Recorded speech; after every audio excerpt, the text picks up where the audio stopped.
نحمدہ ونصلی ونسلم علی سیدنا و مولانا محمد رسولہ النبی الامین المکین الحنین الکریم الرؤوف الرحیم اما بعد فاعوذ باللہ من الشیطان الرجیم بسم اللہ الرحمن الرحیم۔ واجب الاحترام ساتھی، اللہ تعالیٰ کا بے پناہ لطف و کرم اور اس کا احسان عظیم ہے کہ جس کی توفیق سے ہم اس کے ذکر کے لیے اس کے گھر میں جمع ہیں۔ اللہ کی توفیق سے گزشتہ 2 نشستوں میں ہم نے سورہ النساء کی آیت نمبر 136 پر گفتگو کی۔ اس میں اللہ کریم نے یہ ارشاد فرمایا تھا کہ اے ایمان والو، اللہ پر ایمان لے آؤ، اللہ کے رسول پر ایمان لے آؤ، اور اس کتاب پر جو میں نے اپنے محبوب حضرت محمد مصطفیٰ صلی اللہ علیہ وآلہ وسلم پر نازل کی۔ اور پھر جو اللہ، اس کے رسول، اس کے فرشتوں کا اور کتابوں کا انکار کر دے اور آخرت کے دن کا انکار کرے تو بے شک دور دراز کی گمراہی میں بھٹک گیا۔ اس آیت مبارکہ کے پہلے حصے پر ہم نے 2 دن گفتگو کی، اور دوسرا حصہ اس کو ساتھ تھوڑی سی گفتگو کر کے آگے بڑھتے ہیں کہ اللہ کریم نے ارشاد فرمایا اعوذ باللہ من الشیطان الرجیم وَمَن يَكْفُرْ بِاللَّهِ وَمَلَائِكَتِهِ وَكُتُبِهِ وَرُسُلِهِ وَالْيَوْمِ الْآخِرِ فَقَدْ ضَلَّ ضَلَالًا بَعِيدًا، کہ جو کوئی اللہ کا اور اس کے فرشتوں کا، اس کی کتابوں کا، اس کے رسولوں کا اور آخرت کے دن کا انکار کرے تو بے شک وہ دور دراز کی گمراہی میں بھٹک گیا۔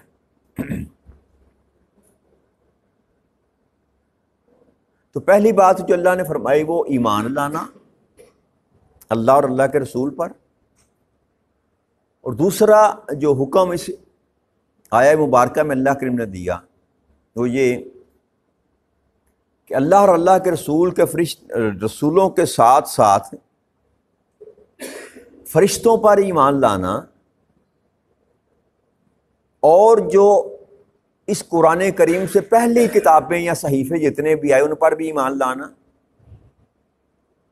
اور آخرت کے دن پر ایمان لانا، یہ بھی ایمان کا لازمی جز ہے۔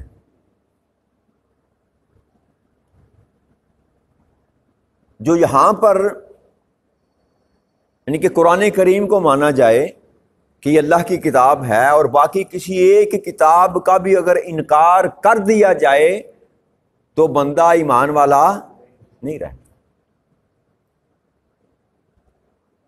آقا کریم صلی اللہ علیہ وآلہ وسلم کو اللہ کا رسول اور نبی مانا جائے اور کسی ایک نبی کو بھی اگر جھٹلا دیا جائے تو بندہ صاحب ایمان نہیں رہتا۔ اور پھر سب سے بڑھ کر آخرت کے دن کا انکار، یہ کھلی گمراہی جس کی طرف اللہ کریم نے نشاندہی کی کہ اس بات کا بندے کو یقین نہ ہو کہ ایک دن ایسا آنا ہے کہ میری دنیا ختم ہو جانی ہے اور ایک دوسری دنیا جو ہے اس کا آغاز کیا جائے گا۔ جیسے سورہ بقرہ کی شروع کی الف لام میم سے جب اللہ کریم نے تو وہاں بھی فرمایا تھا وَبِالْآخِرَةِ هُمْ يُوقِنُونَ، اور جو آخرت پر ایقان کی حد تک یقین رکھتے ہیں۔ یہاں اللہ فرمایا جو انکار کرتے ہیں، یعنی کہ یہ ضد ہوگی نا، ایک ہے یقین کرنا، ایک ہے انکار کرنا۔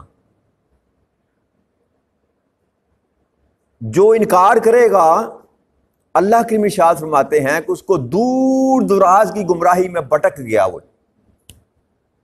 اور دور دراز کی گمراہی میں بھٹک جانے سے کیا مراد ہے کہ پھر کبھی ہدایت اس کی طرف پلٹ کر آ ہی نہیں سکتی، یا وہ کبھی ہدایت کو پا ہی نہیں سکتا۔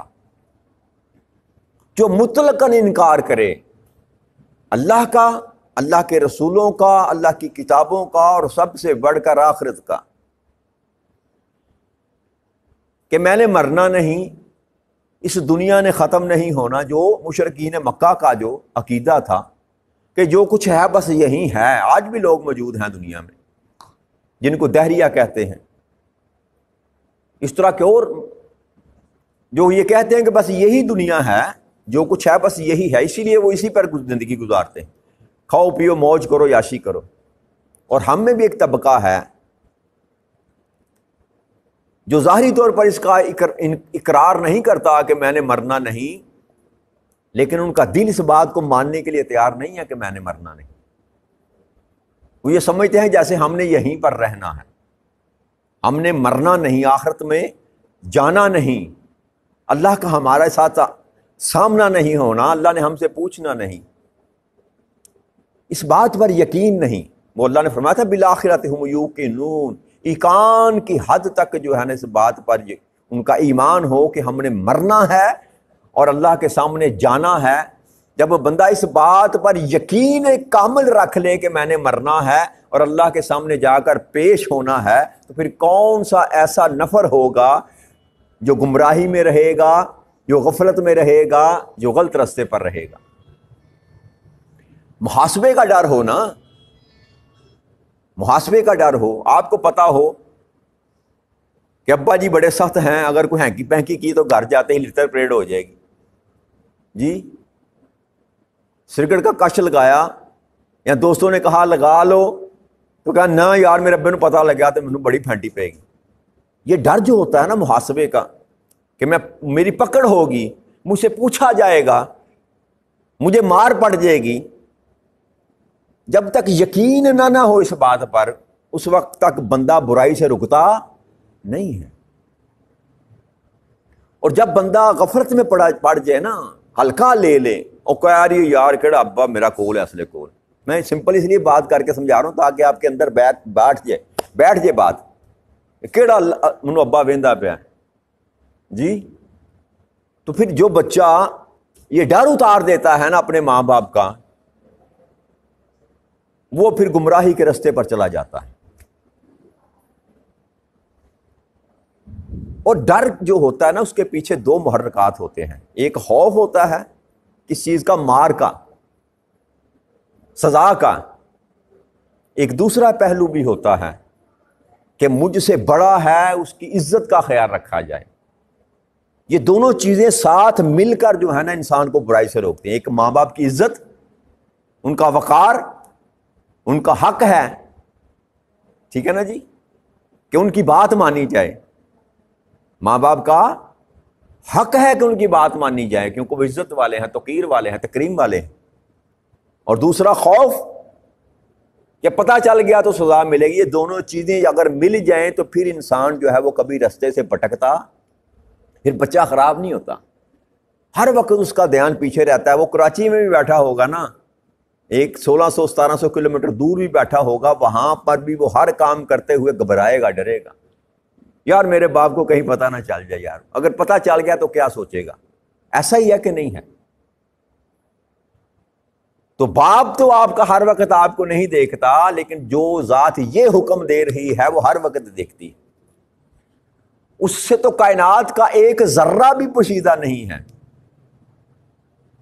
اور اگر میرا یقین کامل ہو اس بات پر کہ میں نے ایک دن مر جانا ہے، اللہ کے سامنے پیش ہونا ہے، ہر ایک چیز کا حساب و کتاب دینا ہے، تو پھر میں اپنا حساب و کتاب برابر کر کے، آقا کریم صلی اللہ علیہ وسلم نے حضرت علی کرم اللہ وجہ کریم شیر خدا سے فرمایا کہ علی رات کو بستر پر جانے سے پہلے اپنا حساب و کتاب برابر کر لیا کر۔ اور یہ حکم رسول بھی ہے اور سنت علی بھی ہے کہ بستر پر جانے سے پہلے اپنا حساب و کتاب برابر کر لیں، محاسبہ کر لیں اپنے، میں نے کیا کیا، کیا کھویا، کیا پایا، کہاں پر غلطی کی، کوئی غلط گناہ ہو گیا، کوئی اللہ کی نافرمانی تو نہیں ہوگی کہ اللہ کے احکامات کو پورا کیا، کسی کے ساتھ ظلم تو نہیں کیا، کسی کے ساتھ زیادتی تو نہیں کی۔ اگر آپ بستر پر جانے سے پہلے یا آنکھیں بند ہونے سے پہلے، سونے سے پہلے اپنا محاسبہ کر لیں، اور اگر کہیں پر غلطی ہے، کوتاہی ہے، تو اس سے اللہ سے معافی مانگ لیں، تو 24 گھنٹے کا حساب و کتاب برابر ہو گیا نا جی۔ اور وہ معاف کرنے والا ہے، وہ اس یقین کے ساتھ اس سے معافی مانگا کریں کہ آپ نے معافی مانگی تو وہ معاف کر دے گا، اور وہ کر دیتا ہے۔ وہ ہماری طرح نہیں ہے، چھوٹے دل والا نہیں ہے وہ نا، وہ کہتا ہے بس تو مانگ تو صحیح نا۔ وہ رؤوف الرحیم ہے، رؤوف الرحیم ہے، درگزر کرنے والا ہے، غفور الرحیم ہے، معاف کرنے والا ہے، رحم کرنے والا ہے۔ لہذا جب انسان خطا کر لے اور معافی مانگ لے تو اس کا حساب و کتاب برابر ہو جاتا ہے۔ لیکن جو گمراہی میں بڑھ گیا، بھٹک گیا، اس کو یقین نہ رہا اس بات پر کہ اللہ کریم کے پاس میں نے جانا ہے، پھر وہ کوئی کام بھی کرتے ہوئے گھبراتا۔ یہ جو آج جوا کھیل رہا ہے، شراب پی رہا ہے، زنا کر رہا ہے، لوگوں کے ساتھ ظلم کر رہا ہے، زیادتی کر رہا ہے، کیا وہ کلمہ گو نہیں؟ چھوٹی سطح سے لے کر اپنے حکمرانوں تک نظر گھما لیں، ذرا دیکھ لیں، ایک چپڑاسی سے لے کر اوپر صدر پاکستان تک چلے جائیں، یہ جو ظلم کر رہے ہیں، انسانیت پر ظلم کیا جا رہا ہے، لوگوں کا حق غصب کیا جا رہا ہے۔ اگر ان کو یقین ہو اس بات کا کہ ہم نے اللہ کے سامنے جانا ہے اور حساب و کتاب دینا ہے، تو کیا یہ ظلم روا رکھیں؟ تو حقیقت میں یہ لوگ آخرت پر یقین نہیں رکھتے، مانتے ہیں، کلمہ بھی پڑھتے ہیں۔ کتنی دفعہ آپ نے یہ آیت کریمہ پڑھی ہوگی، وَبِالْآخِرَةِ هُمْ يُوقِنُونَ، پہلا پارہ ہے نا، کتنی دفعہ پڑھی ہوگی، لیکن کبھی آپ نے اندر، آپ کے دل نے اس بات کی تصدیق کی کہ واقعی میں نے اللہ کے سامنے پیش ہونا ہے؟ جو بات ہم نے 2 دن کی نا، کبھی خیال آیا ہو دل میں کوئی برا کام کرتے ہوئے کہ یار اللہ کے سامنے جانا ہے، وہ جواب مانگے گا، کیا جواب دوں گا؟ شراب کے گلاس کو ہاتھ لگاتے ہوئے کبھی ہاتھ کانپا ہو کہ یار اللہ نے حرام قرار دیا ہے اس کو، جب وہ پوچھے گا کیوں پی تھی تو کیا جواب دوں گا؟ کسی کی پاکٹ مارتے ہوئے، کسی کا حق کھاتے ہوئے، کسی کے ساتھ زیادتی کرتے ہوئے کبھی دل میں خوف آیا ہو کہ اللہ کے سامنے جانا ہے یار، وہ مجھ سے سوال کرے گا، کیا جواب دوں گا؟ تو اگر یہ خوف آپ کے اندر سے نہیں باہر آتا، آپ کو جھنجھوڑتا نہیں ہے، آپ کا اندر آپ کو جھنجھوڑتا نہیں ہے، تو اس کا صاف مطلب میرے دوستو یہ ہے کہ ہمارا آخرت پر یقین نہیں ہے۔ ورنہ اللہ کے سامنے کھڑے ہونے سے انسان نہ گھبرائے، اتنا شیر انسان، اتنا دلیر انسان، تو زبان سے کہہ دینا یہ کوئی بات نہیں ہے۔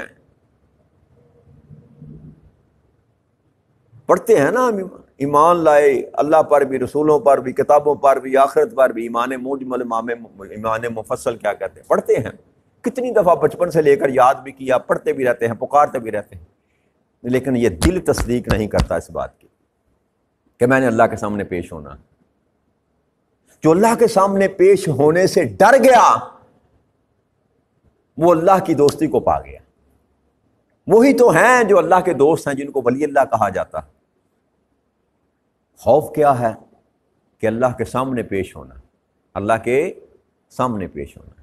جو اس بات کو پا گیا، یقین کریے اس کا بیڑا پار۔ اللہ نے فرمایا نا وَبِالْآخِرَةِ هُمْ يُوقِنُونَ، آگے کیا کہا؟ أُولَٰئِكَ عَلَىٰ هُدًى مِّن رَّبِّهِمْ، یہی تو وہ لوگ ہیں جو اپنے رب کی طرف سے ہدایت پر ہیں۔ وَأُولَٰئِكَ هُمُ الْمُفْلِحُونَ، یہی تو وہ لوگ ہیں جو اپنے رب کی طرف سے فلاح پا گئے۔ دونوں ہی سندیں رب کریم نے عطا فرما دی، کن کو؟ جو اللہ کے سامنے کھڑے ہونے سے ڈر گیا۔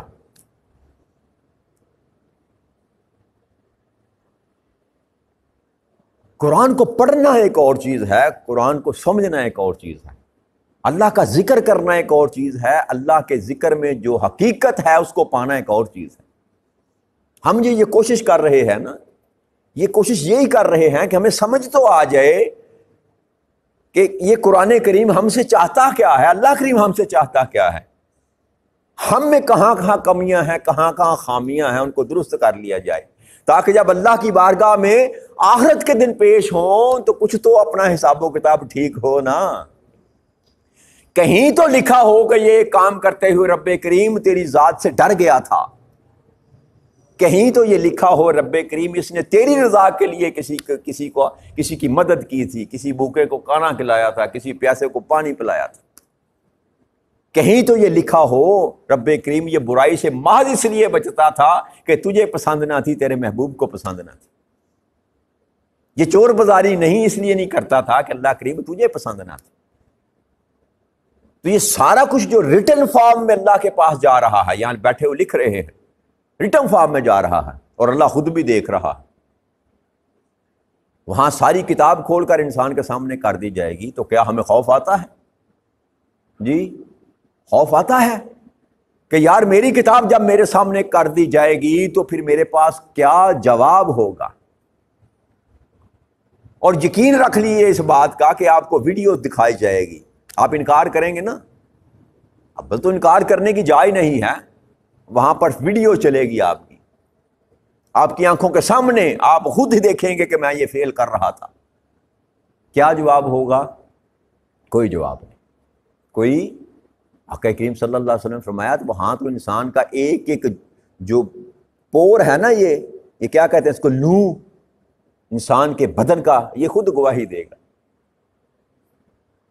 میرے قدم گواہی دیں گے میں برائی کی طرف مجھے لے کر گیا، میرے ہاتھ گواہی دیں گے، میرے کان، میری آنکھیں، میرے جسم کا ایک ایک عضو جو ہے وہاں گواہی دے گا اللہ کے حضور، ہاں مولا یہ کرتا رہا، مجھ سے کرتا رہا۔ میں کہوں میں نے شراب نہیں پی، میرا ہاتھ گواہی دے گا رب کریم مجھ سے اس نے گلاس پکڑ کر شراب پی تھی۔ کیا کریں گے آپ وہاں جا کر؟ لہذا اس قلب کے اندر یقین جو ہے نا اس کو لے کر آئیں کہ ہم نے اللہ کے سامنے پیش ہونا ہے، اور اس کا ورد کیا کریں کہ ہم نے اللہ کے سامنے پیش ہونا ہے۔ دوسری تسبیحات کے ساتھ ہی یہ بھی ورد کیا کریں کہ میں نے اللہ کے سامنے پیش ہونا ہے، یاد رکھا کریں اپنے من کی آنکھوں سے اس کو تصور کو باندھ لیں کہ میں نے اللہ کے سامنے پیش ہونا ہے، پھر آپ کی زندگیوں میں بدلاؤ آ جائے گا، انقلاب آ جائے گا آپ کی زندگی میں، یکسر آپ کی زندگی تبدیل ہو جائے گی۔ آپ کے اندر جب یہ خوف آ جائے گا کہ مجھ سے کوئی سوال پوچھنے والا ہے اور مجھے جواب دینا ہے، مجھے جواب دینا، تو جو اس رستے سے بٹ گیا، جس کو اس بات کا یقین نہ رہا، اللہ کریم فرماتے ہیں پھر وہ کبھی ہدایت، وہ ابو جہل ہی رہے گا، ابو لہب ہی رہے گا، اس کا ہدایت، ایمان اس کا مقدر نہیں ہے۔ اور جو گمراہی میں پڑ گیا، کفر کی زندگی میں چلا گیا، پھر اس کے لیے رب کریم کے پاس نہ رحم ہے، نہ فضل ہے، نہ کرم ہے۔ یہ تو ایمان والوں کے لیے اللہ کریم نے رکھی ہیں ساری سہولتیں، یہ ساری فیسلٹیز جو ہے نا، اللہ کی رحمت کی، اللہ کے رحم کی، اللہ کے کرم کی اور اللہ کے فضل کی، یہ ساری کی ساری سہولتیں کس کے لیے ہیں؟ ایمان والے کی۔ تو لہٰذا پہلے ایمان والا بننے کی ہم کوشش کریں۔ آگے اللہ کی ارشاد فرمایا ان الذین آمنوا ثم کفروا ثم آمنوا ثم کفروا ثم زادوا کفرا لم یکن اللہ لیغفر لهم ولا لیہدیہم سبیلا۔ بے شک جو لوگ ایمان لائے پھر کافر ہو گئے، پھر ایمان لائے پھر کافر ہو گئے، اور پھر کفر میں اور بڑھ گئے، اللہ ہرگز نہیں کہ انہیں بخش دے اور نہ ہی یہ کہ انہیں سیدھا رستہ دکھائے۔ اس آیت مبارکہ پر دو قول ہیں۔ ایک قول یہ ہے کہ یہ آیت کریمہ جو ہے، آیا کریمہ جو ہے، یہ یہودیوں کے لیے نازل ہوئی، ان کے حق میں نازل ہوئی، کہ جو لوگ ایمان لائے موسیٰ علیہ السلام پر، جب آپ کوہ طور پر گئے پیچھے سے پھر بچڑے کی پوجا شروع کر دی، پھر کفر میں بڑھ گئے، پھر موسیٰ علیہ السلام پر آئے، پھر ایمان لے کر آئے، جب موسیٰ علیہ السلام دنیا سے ظاہری طور پر چلے گئے پھر کفر میں آ گئے، عیسیٰ علیہ السلام آئے ماننے سے انکار کر دیا کفر کی زندگی میں، اور پھر اللہ فرمایا پھر اور بڑھ گئے، آگے بڑھ گئے، اتنا بڑھ گئے کہ ایمان پر پلٹنے کا اس کا رستہ ہی بند ہو گیا۔ ارتداد کی بھی دو قسمیں ہیں، یاد رکھیے۔ اور دوسرا قول یہ ہے، کوئی بھی شخص جو ایمان پر قائم نہیں رہتا، ایمان قبول کیا پھر کفر کا راستہ اختیار کر لیا، مرتد ہو گیا پھر ایمان قبول کر لیا،